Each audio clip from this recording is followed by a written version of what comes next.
following is part of a collection of interviews conducted by El Grupo Elron, a non-profit group dedicated to eradicating false concepts in all fields of knowledge through the teachings of the Ascended Masters of Light, via medium, Jorge Raul Olguin.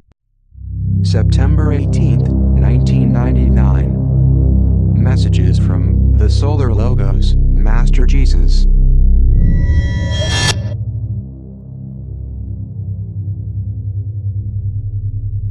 I greet you with all my blessings. I have come to give a message, as the thousands that I have given to my dear brethren, throughout all these years. I am Yeshua ben Yosef, your brother Jesus. Mankind has two alternatives. I say this because I have been investigating and also because of some scientists, brethren of this beautiful planet. Not all the species in the antiquity were extinct due to catastrophes, but also due to genetic code, as well as the human being. Since the moment of his birth, man has encrypted already in his genes the time when he is going to die. It doesn't matter whether this person takes care of himself or not, he is not going to shorten his period of life, except of course when those human beings who are corrupted with drugs, nicotine or alcohol. They can generate in their organism illnesses and they can provoke their premature disincarnation. Like suicide? Just like suicide, but nicotine and alcohol don't shorten a human being's life, per se, because there is a genetic order that says that a human being has to live a certain number of years and that human being is going to live those years. It is very important that this be recorded. What is shortened is the quality of life, not the life itself. But, I repeat, so that there are no misunderstandings, it's the first time that I refer to such mundane topics.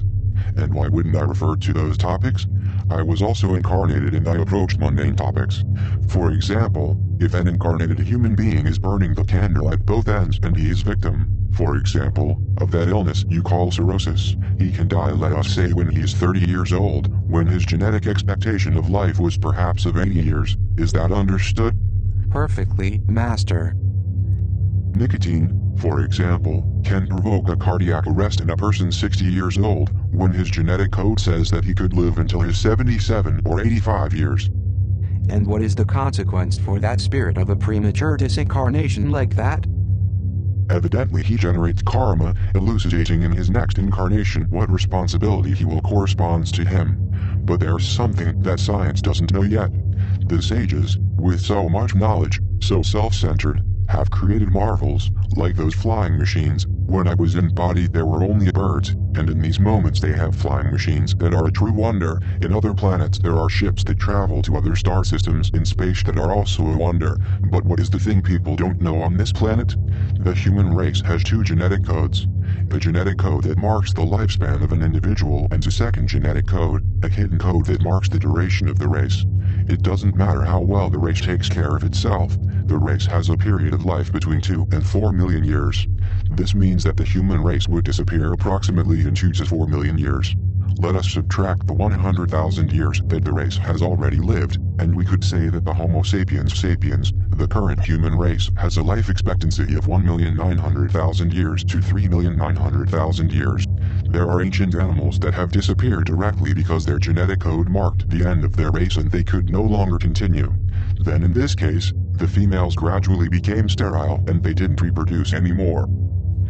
Are we speaking exclusively from the physical point of view? I asked this because, as I have understood that the spirit doesn't depend on the race to exist. That is the dilemma. It's important to understand that the human race, Homo sapiens sapiens, is evolving more quickly in the technological part than the spiritual part. In these last 10,000 years of civilization, the human race Homo sapiens sapiens, that has almost 100,000 years of antiquity, has advanced very much, and in these last 500 years it has advanced even more. And what is the thing they have advanced slower? I suppose that it won't be in the scientific part. No, because science has advanced a lot. The slowest thing in which they have not advanced is spiritually. There are beings of the antiquity, as the man of Neanderthal or some branch separated from the Pithecanthropus erectus, different from the of Homo sapiens sapiens, that has disappeared, and not because the Homo sapiens sapiens of the antiquity killed them. It's not that the man of Cro-Magnon killed another and the Pithecanthropus was killed by another superior race. What happened is that their genetic code marked that the Pithecanthropus had to live 2 million years, and they died out as a race. I want to clarify that the more advanced the species are, the less life expectancy they have in their genetic code. Notice that the dinosaurs lived more than 200 million years. How can it be then that the human being has a life expectancy 100 times less, that is to say, 2 to 4 million years? The answer is that the human race is a more evolved race. And the more evolved a race is, I repeat, the less life expectancy it has because of the genetic code. After all, this is not chaos. If the human race ends, it is not the end of anything, because human beings disincarnate, and they go to their respective spiritual planes. If the human race disappears, all the spirits will continue living. Do you understand? Perfectly. Then what is the dilemma? As time goes by, science will advance so much that it is very likely that as well as at this time, the human genome is being detected, and it will be known. This was said already. The life expectancy of a person, they will also discover the secret genetic code of the race, and they would even be able to modify it.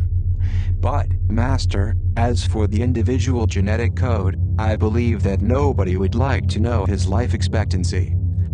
It is true that many people wouldn't like to know it, since nobody wants to know the day of his disincarnation, even knowing that there is another life. This happens because many people have doubts and they lack of faith. For example, if I transmit to you, within a certain time this and that thing will happen to you. On one hand, as you know that a spiritual world exists, you will be calm, but as the time approaches, you will feel the same anxiety as if you had to fly on an airplane that stops working while in the sky. I am sure that it would be like that. Picking up the thread of the conversation, it's very likely that science discovers, maybe in the next 100 years, that secret genetic code of the duration of the species, and they might be able to transmute it, and when transmuting it, the human race will be able to live much more time. Do you understand this? Yes, but the question is, why would a spirit live more time in a body that is no longer good to evolve? Isn't the duration of the genetic code relative to what can be useful to the spirit? That is to say, if the spirit needs a higher race to evolve, the spirit wouldn't be able to do it when those bodies are obsolete to him. But the incarnated beings ignore that, and they are interested in the durability of the physical life, to such an extent that the life expectancy when I was embodied was 40 years and now it is practically double. Is it not? Obviously, yes. And there is an expectation that in a century the human being could end up living up to 150 years.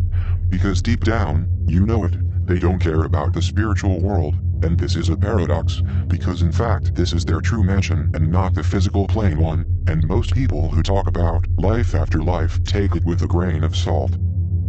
Yes, regrettably. Then, what they care most is to live the biggest number of years possible in the physical world. Not only is an individual interested in this, but also the whole race. How is it possible that the human being can transmute the genetic code? There can be a transmutation, but the race will also transmute, because the genetic code will always be smarter than the man himself. Why? Because the genetic code is a divine creation of Elohim. That is exactly what I was going to ask. Then, if the man cheats, modifying the genetic code so that the race, instead of living 2 or 4 million years, lives 10 or 20 million years, there might be a metamorphosis, and it is very likely that in 5,000 years a new race might appear, a superior man that leaves aside the current Homo sapiens, in intelligence, in discernment, and everything. Master, haven't time travelers from 5,000 years in the future come to this present to say, for example, what will happen to the human race? Time travelers have come, but they are very reluctant to comment things. What happens? As my brother Jonathan, to whom I love so much, said, it is that sometimes, a time traveler can disclose information because, although, as you say in the physical plane, they don't open their mouth, his Titan is connected telepathically with other Titans of different planes of this present, and they can extract from him information of the future. In every age a different history happens. That is to say that there is a solar logos of tomorrow, for example. Of course. The concrete question is there a way to communicate telepathically with the solar logos of tomorrow, even though that later on he wouldn't like to open the mouth? No, we don't have power to communicate telepathically with another time, unless the entity of the future comes to our present through the physical plane one. It is perfectly clear. What I want to clarify, and this I say as a final message, it is okay that the race worries about its health while it is in the physical plan, because it was already said in countless times that when the spirit is embodied in a healthy body, he can do more things for his own evolution. And for the others?